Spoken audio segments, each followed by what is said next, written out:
मात्र एक बेलपत्री का पत्ता, जिसके भीतर ब्रह्मा भी है, विष्णु भी हैं, शिव भी हैं, और इस बेलपत्री के बीच वाली पत्ती से लेकर जहां दो पत्तियां रहती हैं, उस पत्ती के बीच में जो गैप होता है डंडी का, इसमें 64 योगनियां भी हैं।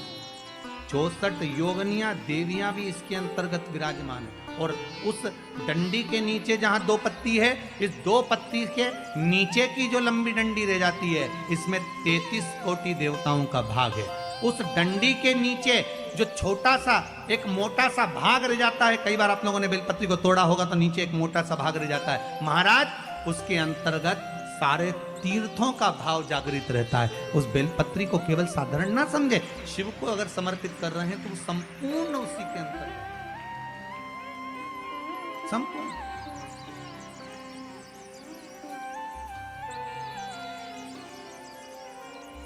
केवल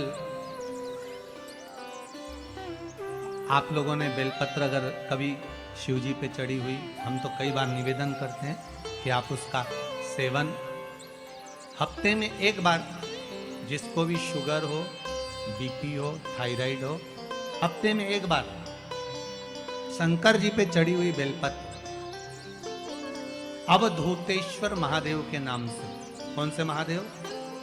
अवधूतेश्वर महादेव के नाम से खाना प्रारंभ कर देना चाहिए हफ्ते में एक बार। और जिसके भी घुटने में प्रॉब्लम रहती है या डॉक्टर ने बोल दिया कि घुटना बदलना पड़ेगा, तो उनके लिए निवेदन है, शिवरात्रि के दिन रात्रि को 12 बजे शंकर जी पे चढ़ी हुई बेलपत्र, भगवान शंकर पर चढ़ी हुई बेलपत्र, शिव जी के मंदिर पर ही बाहर खड़े होकर शिखर का दर्शन कर उस बेलपत्र को चबा चबा कर खा लीजिए। घुटना बदलने की जरूरत नहीं पड़ेगी, कभी भी घुटना बदलने की जरूरत। और कई लोगों ने प्रैक्टिकल करके देखा है, आपके बीच में ही लोग बैठे होंगे, बहुत सारे आपके भीतर बैठे होंगे। भगवान भूत भावन भूतेश्वर मेरा शंकर, मेरा कैलाशी, मेरा अविनाशी, मेरा शिव है। इस मृत्यु लोक का पर दुनिया के लोग न जाने क्यों कहे हम कृष्ण वाले हैं, हम श्री जी वाले, हम शंकर के मंदिर नहीं जाते। वो कोई कहता हम नारायण वाले, हम शंकर को नहीं मानते, हम शंकर का प्रसाद नहीं लेते, हम शंकर के मंदिर नहीं जाते। भगवान को ऐसा बांट दिया, ऐसा बांट दिया कि शंकर के दरवाजे को जाने को तैयार नहीं होता। तो किसी ने एक बार पार्वती जी ने शिव जी से पूछा, भोलेनाथ जी कोई तुम्हारे मंदिर में नहीं आता, कोई तुम पर जल नहीं चढ़ाता, कोई तुम्हें नमन नहीं करता, सब ये मंदिर जाना, नारायण के मंदिर जाना, वो मंदिर जाना, वो देवता को रिझाना, वो देवी को रिझाना, पर तुम्हारे को कोई नहीं रिझाता। शंकर भगवान बोले मत रिझाने दे, अपने को कोई दिक्कत नहीं, अपन तो शांति से बैठे रहो। मेरे ससुर ने मुझे श्राप दिया है, दक्ष प्रजापति ने, ए शंकर मैं तुझे श्राप देता हूँ कि तू शमशान में निवास करेगा। शंकर भगवान बोले उस दिन से मैं बड़ा प्रसन्न हूँ, क्योंकि मैं शमशान में रहता हूँ। आज किसी का भी भजन कर ले, चाहे ये राम कहे, चाहे ये कृष्ण कहे, चाहे देवी कहे, चाहे दत्त कहे, इसकी मर्जी पड़े, जितना देवी देवता पूछता फिरे, पर आखिरी में मरने के बाद तो मेरे पास आएगा ना, तब निपट लूंगा। बस उस दिन का इंतजार है। और जैसे ही मेरे पास आया, ऐसी लकड़ी में जलाऊंगा गीली कि 3 दिन ठंडा नहीं होने दूंगा। जिस पुराण को हम श्रवण करने के लिए बैठे हैं, ये पुराण कोई साधारण सा नहीं, इसको कोई साधारण सा ना समझ।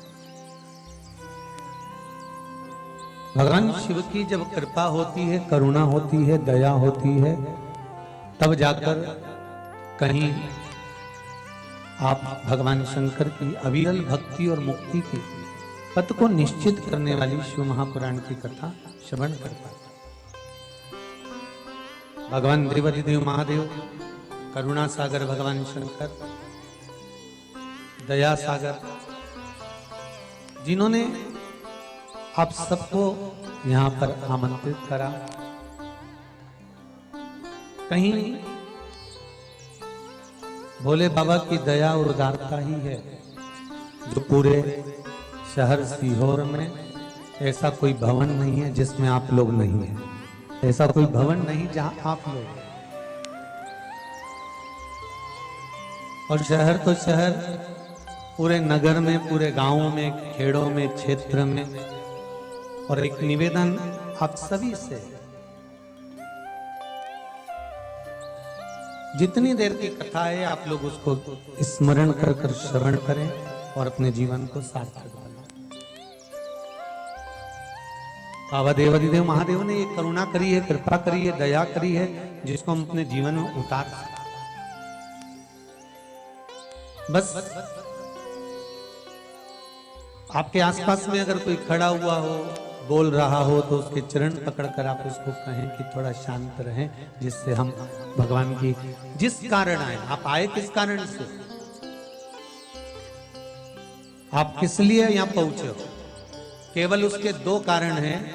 एक बाबा देवादिदेव महादेव का प्रसाद स्वरूप रुद्राक्ष चाहिए और दूसरी शिव महापुराण की कथा चाहिए। केवल दो कारण हैं और उसके सिवाय कोई कारण आपके पास में है? कौन किसके यहाँ आता है जी? किसके बस का है? जो कोई आए जाए, किसके बस का? ये तो देव आदिदेव महादेव की करुणा, कृपा, दया, उदारता है, जिसके बल पर हम भगवान की अविरल भक्ति और मुक्ति का साधन शिव महापुराण कथा का रस स्वादन करते। शंभो शरणे मांगो घड़ी रे घड़ी, दुख काटो दया करी न दर्शन आपो। शंभो शरण मांगो घड़ी रे घड़ी, दुख काटो दया करी न दर्शन आपो। बाबा से केवल एक निवेदन, एक प्रार्थना और बाबा से केवल एक विनती, हमारे जीवन की एक सार्थक कि तेरा ही दिया मैंने खाया पिया है, तेरा शुक्रिया है, तेरा शुक्रिया है। मुझे भोले बाबा ने बहुत दिया है, तेरा शुक्रिया है, तेरा शुक्रिया है। ये जायदाद दी है, औलाद दी है, मुसीबत में हर वक्त इमदाद दी है।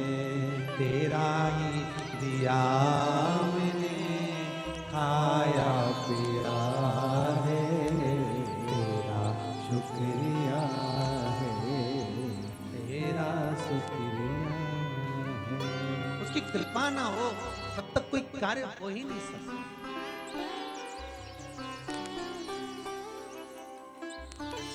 संसार में आने के बाद देखिए, अगर भगवान के होना है, परमात्मा के अगर हमको होना है, तो थोड़ा सा तो जीवन में कष्ट। वैकुंठ चतुर्दशी का जो दिन है महाराज, इस दिन रात्रि को 11 बजे से लेकर 12:30 के बीच में दीपदान होता है और 14 दिए का दान है।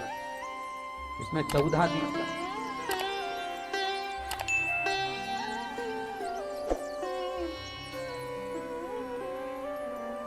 14 निवेदन है आप सबसे कि प्रयास करना कि घर के बाहर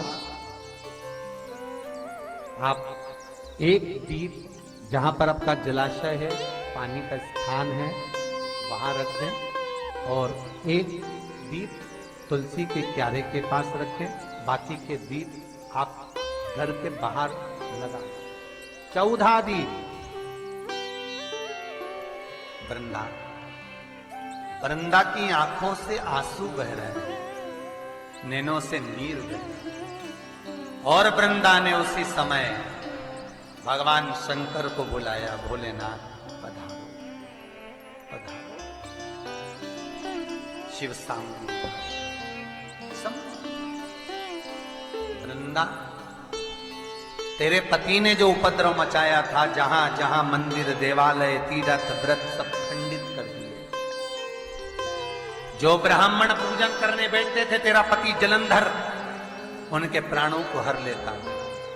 वृंदा, कहीं किसी गांव में अगर भोजन और भंडारा होता था तो तेरा पति उसमें कुछ गलत पदार्थ मिला देता।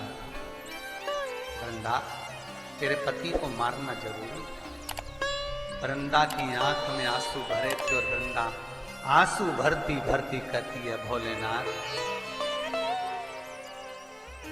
मैं ये भगवान विष्णु को श्राप देती हूं कि ये पत्थर के हो जाए, ये पत्थर के हो जाए। और मैं वृंदा हाथ में जल लेकर अपने शरीर पर डालती हूं और मैं तुलसी का पौधा बनूंगी। पर भोलेनाथ, हे शंकर, हे शंभु, हे त्रिकालदर्शी, हे कैलाश, मैं तुलसी कभी आप पर नहीं चढ़ूंगा। केवल वर्ष में एक दिन होगा बैकुंठ चतुर्दशी का दिन, जिस दिन भगवान का हरिहर मिलन होता है। बैकुंठ चतुर्दशी दीपावली के बाद में आती है, पूर्णिमा के पहले, कार्तिक पूर्णिमा जो आएगी बैकुंठ। और इस बैकुंठ चतुर्दशी का बड़ा महत्व है साहब। जो बच्चे पढ़ने में कमजोर होते हैं, विद्या में कमजोर होते हैं, जिनकी चित्तवृत्ति कमजोर होती है, जो उनको माता पिता बार बार कहते पढ़ पढ़ पढ़ और बच्चा पढ़ता नहीं है, उनका दिमाग, उनकी चित्तवृत्ति खेलने में लगी रहती है, चिड़चिड़े रहते हैं, उन बच्चों के लिए शिव महापुराण कहती है बैकुंठ चतुर्दशी